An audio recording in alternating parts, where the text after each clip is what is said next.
How Toyota's vehicle sales numbers compare to this time last year, why GM is pushing back on the US's new emission rules, and what is at stake for AM radio. Good morning, I'm Kristen Strakalitis. Welcome to First Shift. More on those stories in a moment, but first. Today, fuel cell technology is playing a key role in automakers' decarbonization strategies. Automakers have worked on hydrogen fuel cells for decades, but the technology has languished in the shadow as EV development gained popularity.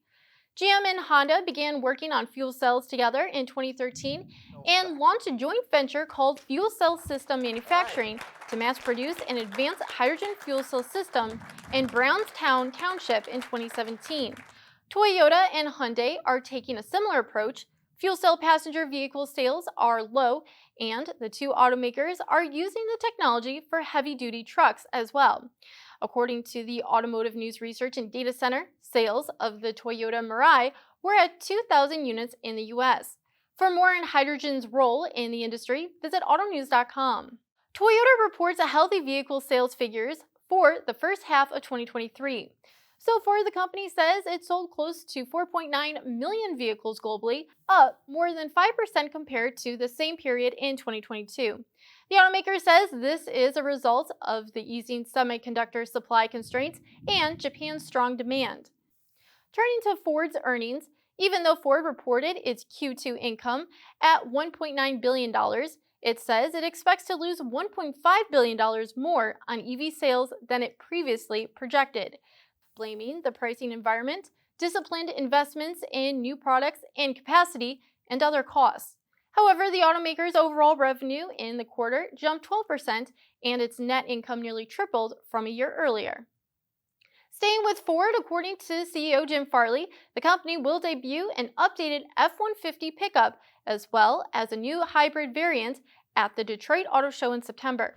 Out of its Ford's F-Series pickups, the F-150 is its best seller. GM warns the U.S.'s new emission rules could cause the industry to lose billions in penalties. In a meeting between GM, the White House Office of Management, and budget officials last month, GM estimated the auto industry as a whole could face $100 billion to $300 billion in total penalties from 2027 to 2031.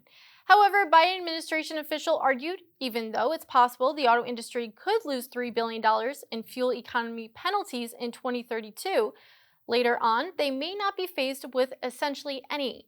For more on this story, visit autonews.com. The Senate plans to review a bipartisan bill requiring automakers to keep AM radio. Today, many Americans rely on AM radio to provide them with safety alerts, news, talk radio, and music.